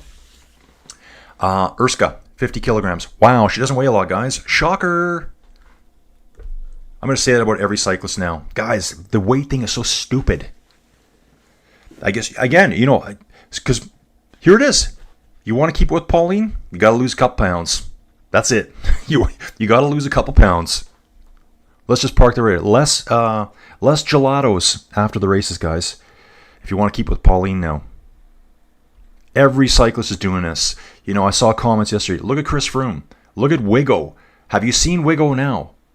Sir Bradley Wiggins walks around now. Looks like he could beat the crap out of most people. He's a big dude. He's big. When he was riding for Sky 2012, he was a stick. Remember his nickname? Twiggo. McNally, I think, has a specialty in pediatrics. She's a doctor, I think. Okay, cool. That's really cool to know, too, that... I wonder if you do see that more, I think, in women's cycling. And I think that's awesome. I think when you're a men's cyclist... How do I say it? When you're riding on the World Tour as a dude, your whole life is just cycling. You don't do anything else. I like the dual hot seat here. We've got an SD Works rider and a UAE rider there. Which is all going to change now. AG Sudal is going to be going up there. I think in women's cycling, a lot of them, because there's less pay and all that kind of stuff, it just hasn't got there yet. Just give it time, guys. Just give it time. It's going to take a little while to develop. I bet you 10 years from now, women's cycling, they're going to all be getting paid big bucks. It's the same as men's cycling. If you look at men's cycling in the 70s and the early 80s, they were getting paid nothing. They really weren't making a lot of money. And it's developed too. It's just been around a lot longer. So just give it time. It's coming. Dr. McNally. Yeah, I like that. I like that too. Sounds like a villain or something out of a movie. It's Dr. McNally. That's right, Rob. Okay, Robert, you read my mind, dude. Love it. I like how more women races than men seem to go to college, become professionals, maybe have babies, then decide to race bikes. And again, I think Dreams brought this up in the past too. It's kind of like what I said. CFL, smaller level sports, you kind of need a second job to fund your passion. If you decide to become a pro dog sled racer, guess what? You're going to have another job. You need that other job to pay for your hobby because there's so little money in it. Why aren't dog sled racers making as much as Poggy is? Because it's a different sport. It's not at the same level. Yeah, Urska is Poggy's main squeeze. You got it. That's her. And I agree. Instead of spending $300 for lighter components on my bike, I would just drop 1 kilo and ride faster. Exactly. That's the whole point. I mean...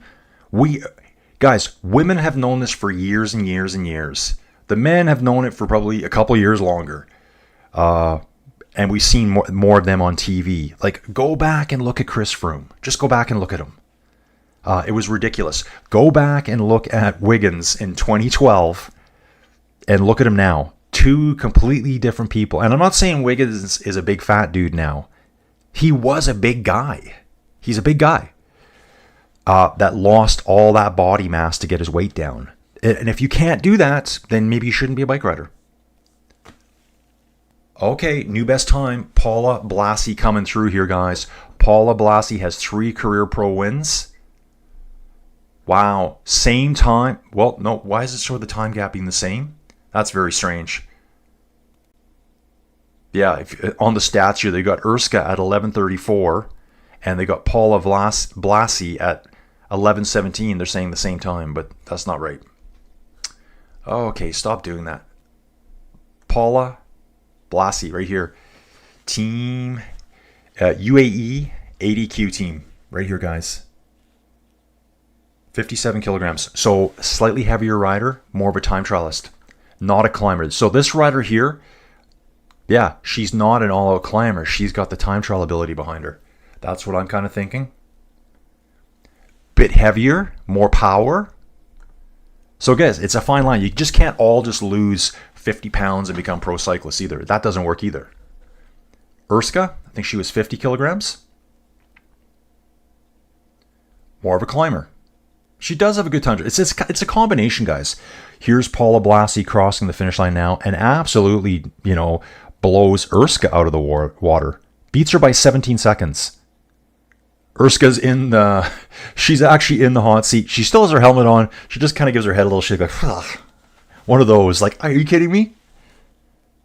Yeah, UAE rider riding full-length jerseys, too. Full-length jerseys, 26 degrees Celsius out, guys. They want massive aero there. Those jerseys will be more aero than their arms.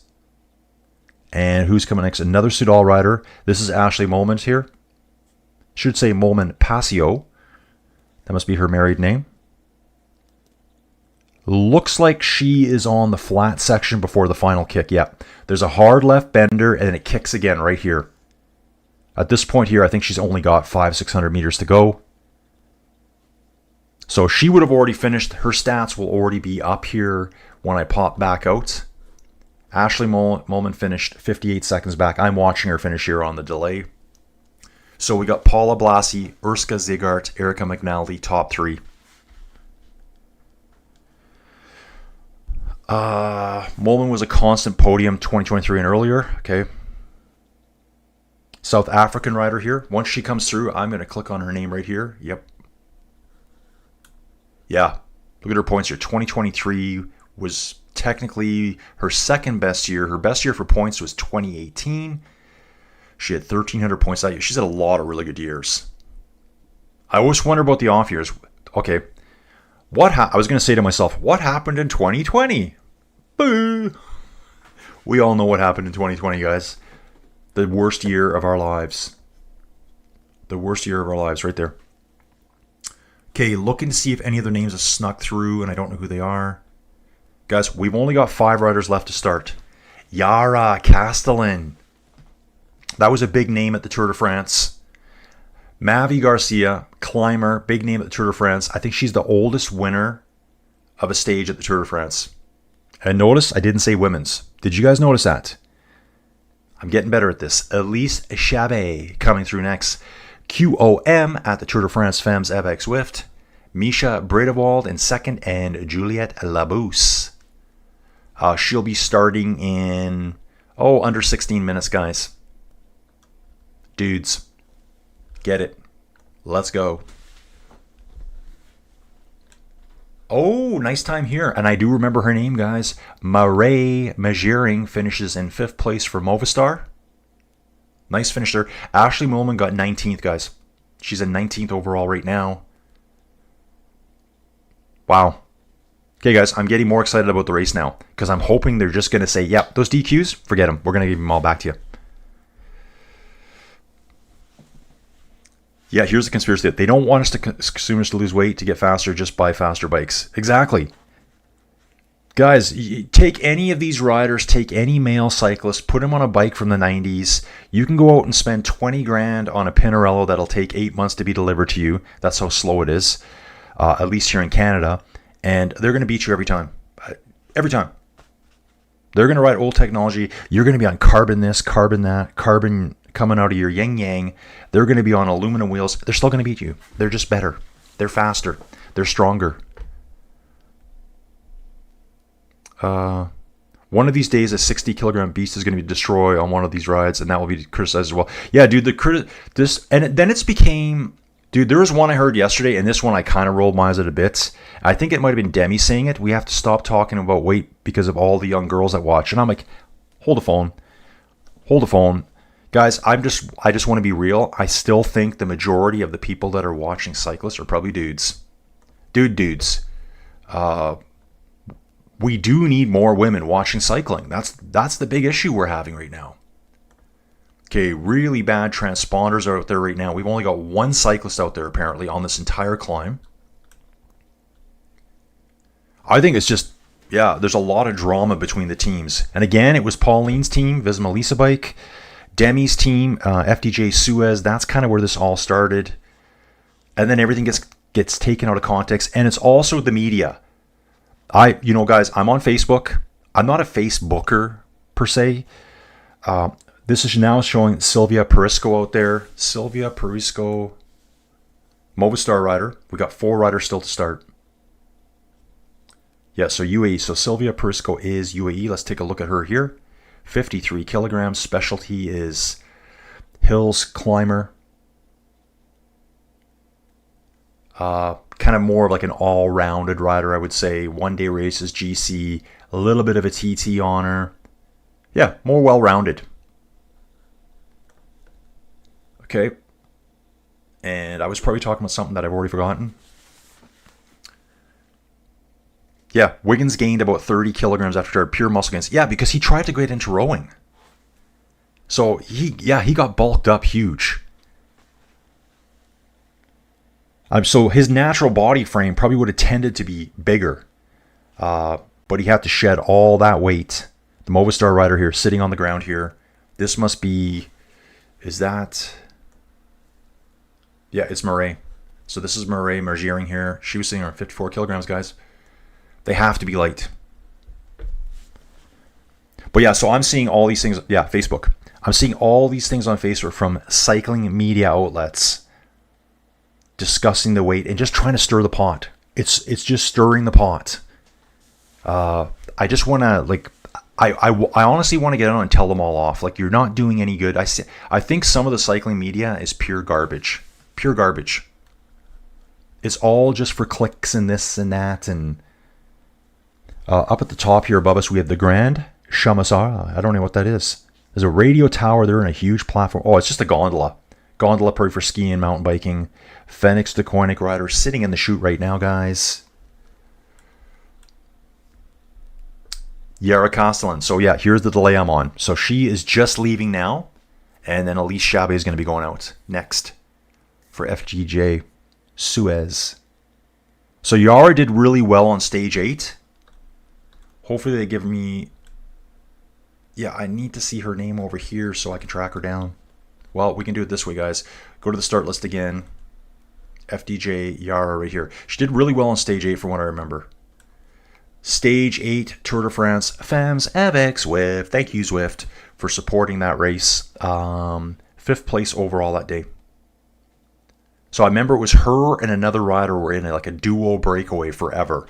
So they were actually on a 94-kilometer break before Pauline caught them. There's Perisco, there's Yara. Mavi Garcia is already out on course, guys. Mavi's a great climber too.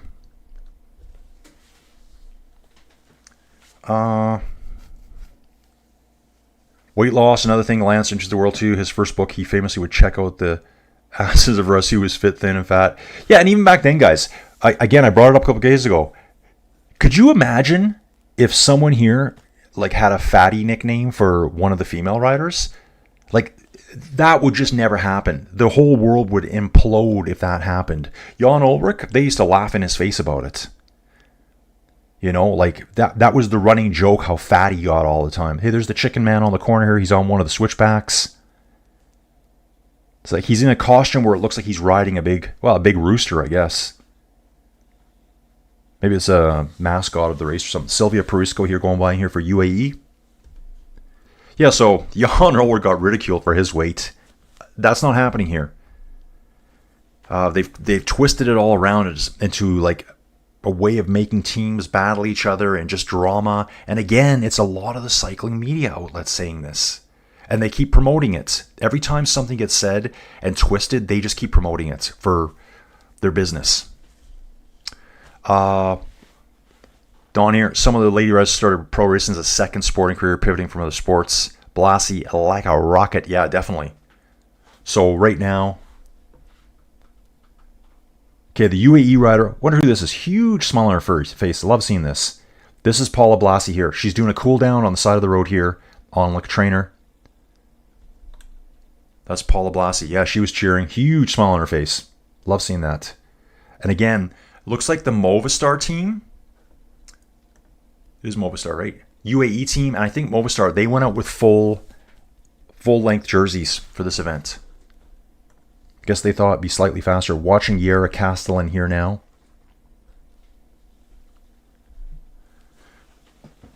Dawn, my 11-year-old likes to watch cycling with me once in a while. She likes to ride around the neighborhood with me. Yeah, get kids started young, right? I always told my girls that too. It's like, girls, get involved in a sport. Get involved in a sport. Why? Then I don't got to pay for you to go to college. That was my selfish reasoning. Because it's true. So many sports sponsorships available for women right now. I think a lot of them just don't even get used. Plus, it keeps them out of trouble. It keeps them out of trouble. They don't go down, the boys route. Swoosh Kid, is there a controversy in horse racing jockeys' weight? Male jockeys 13, female jockeys 17. Yeah, I guess there you could say. Yeah, I don't, dude. So yeah, Swoosh Kid, I don't know. Is there a males only jockey event and a females only jockey event in horse racing, or is it just run what you brung? Guys, this happened in dog sled racing a lot. It didn't really matter in distance racing because it's distance. A 220-pound dude could beat a 110-pound woman, no problem. Or vice versa. It didn't really matter. But in sprint racing, it makes a huge difference. So what happens is the men would be into dog racing. Then once in a while, and generally this is how it would go down. Not always. Then he'd throw his wife on a sled because she'd weigh 50 pounds less. And then next thing you know, they're throwing their 11-year-old. It's like, because she weighs, that kid, whether it be a boy or a girl, would weigh 50 pounds less than mom. So then eventually all the 4-dog and 6-dog sprints were being dominated by essentially kids.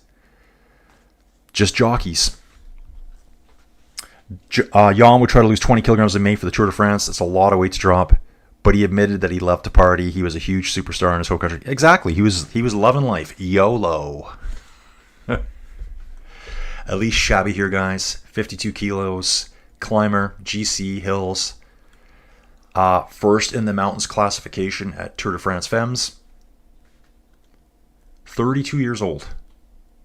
And has been World Tour since 2021. Canyon SRAM for a few years. 4 years. Now FDJ into next year. So it's her first year at FDJ. How's my timing looking for my second stream? I think we're right on schedule, guys. I'll even get to have a little bit of a break. Yeah, Robert, 113-pound male athlete. Okay, I won't be tuning in. Dude, there's some male cyclists out there that are that small. There's a couple. It's insane. And talk about pesky lightweight climbers. That's why I always say, if you're gonna have climbs, you have to have a time trial too. Otherwise, these courses are just built for climbers, essentially. Maybe not so much this one, because this is a short climb. And I think a real time trialist could absolutely smash this to pieces. Guys, did you watch... if you watched the Tour of Denmark yesterday, you saw that... Who was the fan? Oh, yeah, Soren... Jacob Soderquist. His average time, his average speed over the 14.4 kilometers was 55.2 kilometers an hour. Insane. And he looked like a time trialist. Tall, lanky, powerful looking dude. Not short and small. Time trialing's kind of changed too, because in the past it would be guys like Ganna, Bissinger, Stefan Kung. They're all kind of taller dudes. And then over the last little while, I don't know what's changed, but now you got Jonas and you got Taddy. They don't weigh as much as those dudes do, but somehow they're still managing to win time trials now. The big guys are kind of gone. I don't know what happened. The genetic freaks, VO2 max freaks, that's what I like to call them. Here's Yara. She's at 654. She's actually ahead of that right now. She's actually just came out of the flat part, and she's probably on that left-hand bend going up to the finish right now. Live tracking here on Pro Cycling Stats. We've got Garcia out on course. We got Shabby out on course. And where is Juliette? She hasn't started yet. Seems like there was a huge time gap there. I think Shabby went out third. Yeah, I guess they would have given them bigger time gaps maybe. I didn't notice that. No? They didn't here. Right here, take a look at this. Misha Bradewald is supposed to go out at 13:59. Juliette Labousse at 14:01. Maybe they did put a 4-minute gap between these two. Well, okay. We'll figure it out. But yeah, huge gap here between third place on the road and we're our second place rider and our first. So they put some huge gap here for some reason. Okay, so that would be Sylvia Parisco. Sylvia Parisco came through in 13th place overall. Nice finish there. 50 seconds back. But yeah, Mireille Magering here from Tour de France. 5th place overall right now. And no one else has snuck through that I don't see yet. But Paula Blasi absolutely destroyed the field. Can anyone beat Paula Blasi, guys? Can anyone beat Paula Blasi? We're not sure. We are not sure.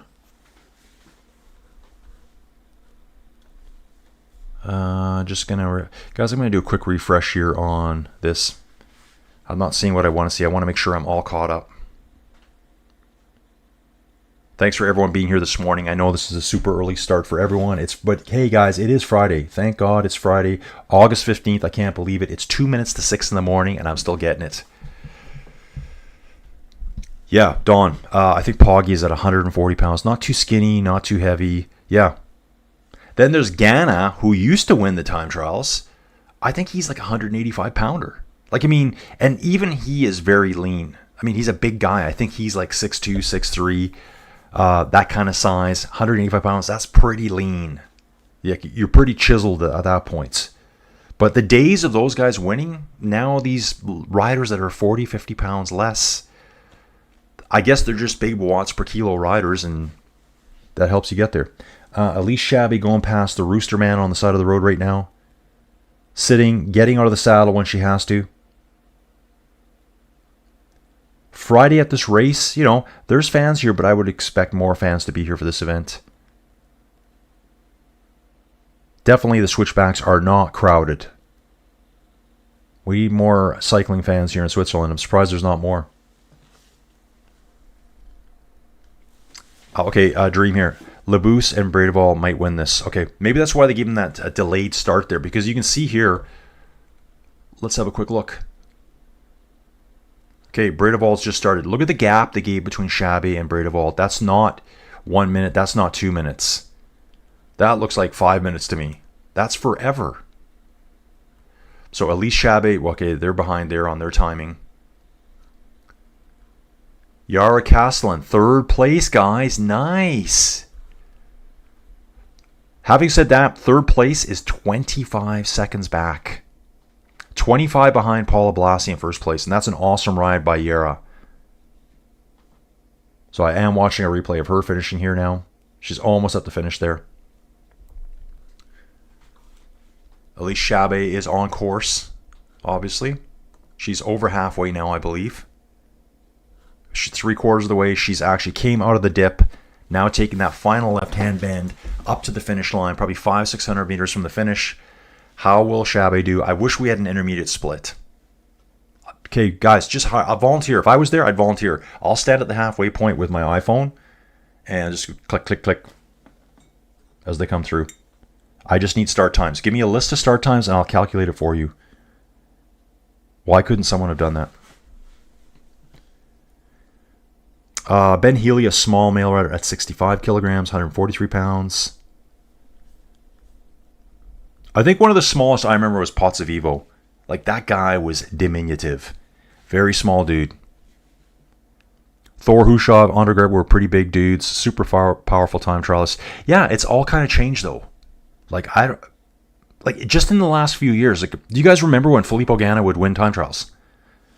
And now, but not anymore. Now there's smaller guys doing it.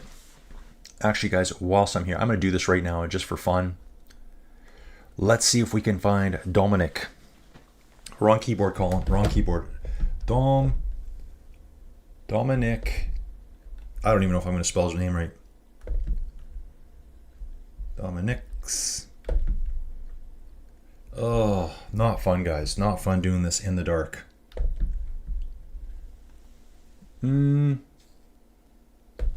Okay, well, let's try this. P-O-Z-Z. Oh, I don't know. I can't find him, guys. Pozzovivo. I'm probably spelling his first name wrong, and now it has no idea what I'm doing. Yeah, forget it. We're out. Disaster. Yeah, Dominic Pozzovivo. Guys, I'm going to look him up on my phone then. Very small dude. And I think I've beaten Starlink Overlords. I've reset my startup time to later in the day because it was going to reset again. Right in the middle of the stream. Dom, it's probably D-O-M. E-N-I-C. Pozzovivo. Give me. Come on, help me out here. Help me out. Dominic Pozzovivo. Cyclist. Domenico. That's the deal. Okay. Dominic Pozzovivo was 53 kilograms. He weighed 117 pounds. 5'5". Tiny. Tiny, guys.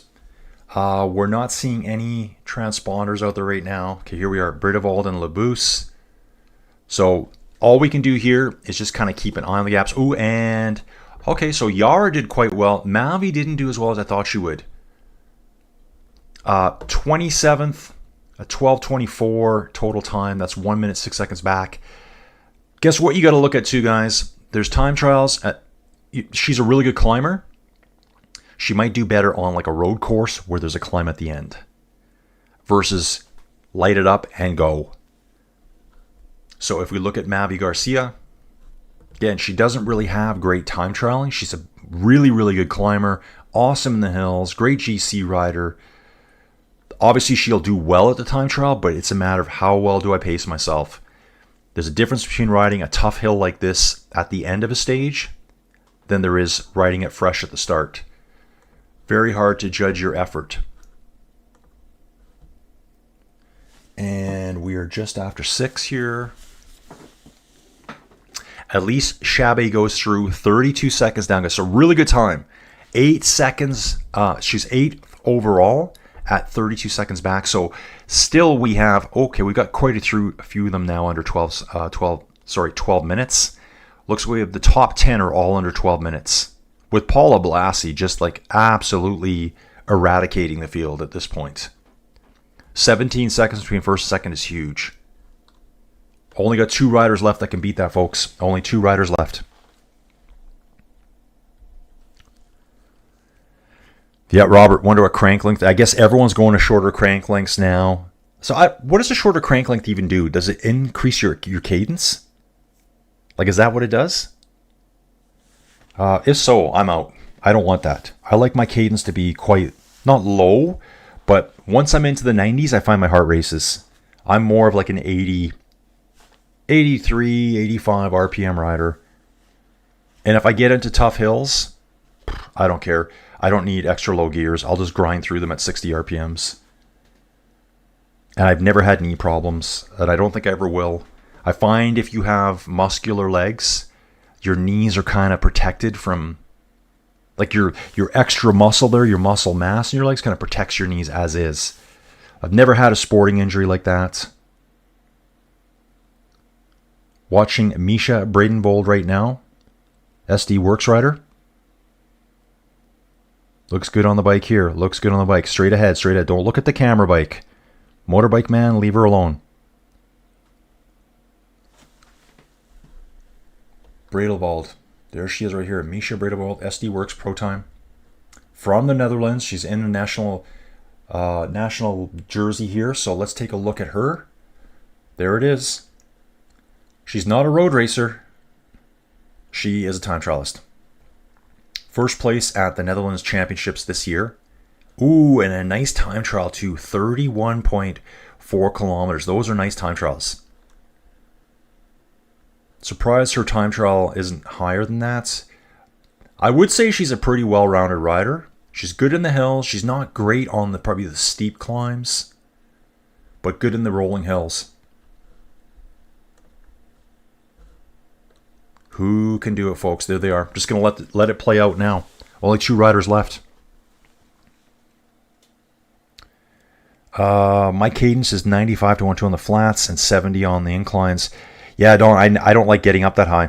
It's just the way I ride. I bet you I guess it depends what kind of ride it is, really. But I notice when I'm over 90, my heart rate kind of revs. My heart rate does rev quite high. So I like to keep it under 190 if possible. And as soon as I start spinning lots, my heart rate just races. And I think there's so many different theories, for a while, spin to win. Oh, Lance spins at 100 RPMs. Chris Froome does as well. The world's best, okay, I'll put an asterisk beside this, or I'll correct myself. The world's leader with QOM segment points on Strava is Eileen Gardner. She has over 10,000 Strava segments. She's a deadly climber. She doesn't race World Tour. I think she did 1 year. Probably race Continental as well. She's a grinder. She grinds her gears. She goes, I'm not out of the saddle bouncing along all the way. She rides a lot, 60 to 70 RPMs. And she's very small. So it's just different techniques. I don't think either one is right or wrong. Yeah, I know people that love to grind, like they want to pedal over 100 all the time. I'm just like, I can't do it. I slow down if my heart reaches 180. Yeah, dude, I was over 180 yesterday. Really not a hard race. I actually did I mentioned on the channel for Anna, Niagara region, who's been in the channel a lot. She hasn't been the last few days. The route for the Grand Fondo, UCI Grand Fondo World Championships individual time trial, I didn't know there was such a thing, but she mentioned it, is on Bike Terror right now. So I rode that yesterday. It's an out and back, 22.5 kilometers total. So it's 11 point whatever out, 11.25 out. There's a hill halfway in between, so you take the hill on twice. So apparently she's going to that in October. So I thought it was cool. Bike Terror put it on the application. Now they can ride it. So I've already reconned it. Okay, guys, here we go. We've only got 2 riders left. I got to think Bradenwald is riding better than Labous right now. I think Bradenwald is riding better than Labous. Just from my guess from the little positions of their names here. There might have been some real steep stuff at the end there for Labous. She might pull it back now. Obviously, Bradenwald would have been on the flat section before the last climb, which isn't as hard as the first part of the climb. So let's just wait. We're going to see Bradenwald's climb finish right away here, guys. Give us the magic. Wow, Juliette Labous has a history in BMX cycling. She started BMX cycling at the age of 7. Love it. Love it. Bet you her dad was a BMX cyclist way back in the day and thought, I got to get my kid going in this.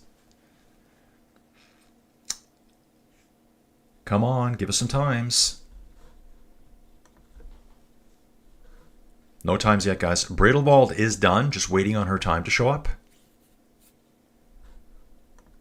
View latest times. It should be at the very top here. I haven't seen anything change yet. And I'm just going to refresh like crazy. I'm going to sip a coffee at the same time.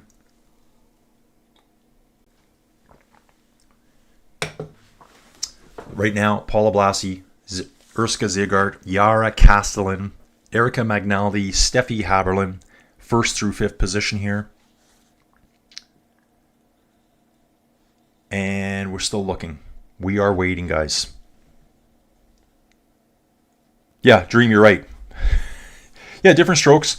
Gardner can't ride in the peloton. Yeah, she said that herself. She doesn't feel that comfortable doing it, but she is an elite climber. Yeah, elite climber. She's so tiny, and she does do a lot of inside cycling, guys. She races a lot inside. And the thing about inside cycling, it's all about power. So people will ride the entire races out of the saddle, which I'm not a fan of. Because you don't need to handle your bike at all inside. It's just how much power can you generate. So if you watch any of the UCI races or even any of the races I've covered, you're going to, and if you see the cyclists, well, I guess I don't really see them. If you see me, I do have my camera on once in a while. You won't see me out of the saddle. I don't need to do it. I don't need to. I'm an old school cyclist. I imagine I'm from like 1903 at the first Tour de France, where they actually ridicule people that stood up out of the saddle. Believe it or not, they did it. Okay, Bradenval comes through in 18th place. Not the greatest time trial, but it puts her into 12 minutes, 10 seconds total time, 52 seconds back. Can Labous beat it? I don't think Labous is going to beat it. I don't think so. I think Paula Blassi's time is so fast that, yes, Paula, let's go. Just waiting on the final time here, guys. Okay, before I'm done, I might like to live in the Netherlands. I see the bicycle parking station in Utrecht and want to live in a bicycle. Yeah, dude, I would love to live like that too. Like, I really would. Guys, I've said it a few times, like, I would love to live the green, environmental, ride my bike everywhere life. I kind of did that in the 90s as a poor, starving student, only because I had to. But it's not fun riding at minus 30 to minus 40. Yes, you can do it, but it just makes your life very uncomfortable. And now I live even further out in the country. It's a 25-minute car drive to get a loaf of bread. So could you imagine on a bike at 30 below in a blizzard? No, you couldn't do it. You'd die. Ooh, nice time by Juliet here, but not fast enough, guys. So Juliet Labous finishes at a total time of 11:36. That's 18 seconds back, giving her third place overall, but sets her up really nice for tomorrow. Juliet Labous comes in third place. I think she'll be happy with this. Okay, let me refresh that again, guys. Juliet Labous here. She's a GC contender for sure. She's got to climb. She's great in the hill. She's got a really good TT. She's third place overall. We got a huge climb tomorrow, guys. Huge climb tomorrow. Dream says it right here. Rocket Blassie wins.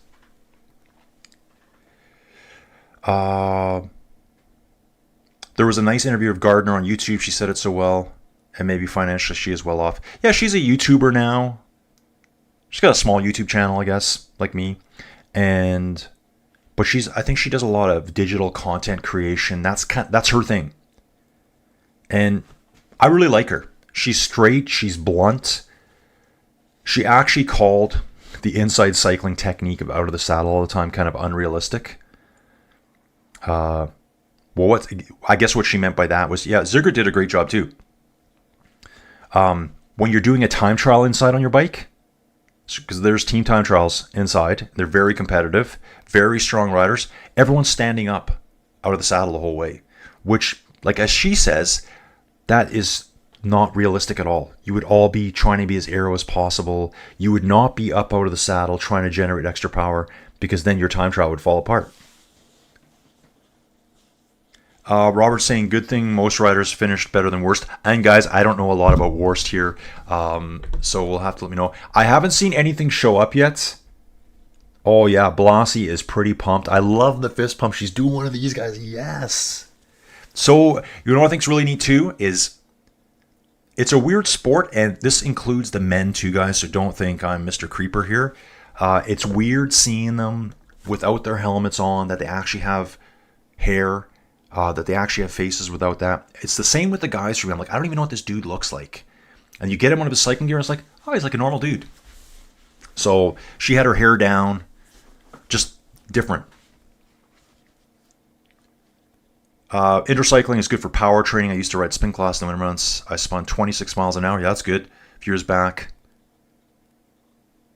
Yeah, it's just like with the inside cycling, you can stand out of the saddle all the way on a time trial, which totally defeats the purpose of the time trial because your aero gains would be completely eradicated But that's how a lot of these smaller cyclists are doing it inside. They're just standing out of the saddle the whole way because you can. You don't have to balance your bike. It's locked in place.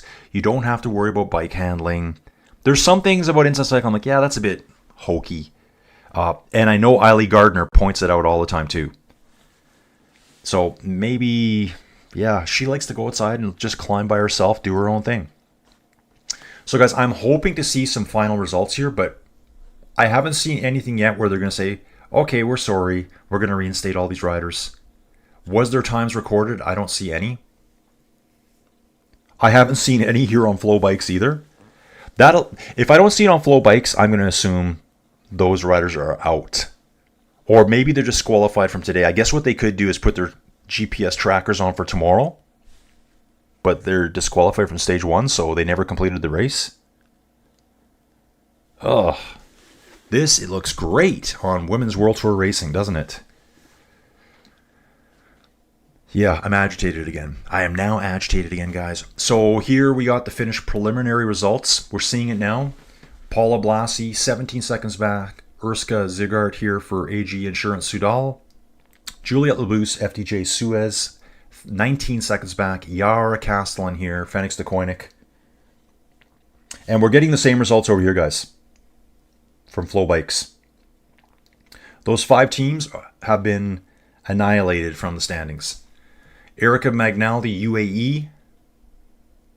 UAE has got a time trial team, guys. UAE has 3 riders in the top 10.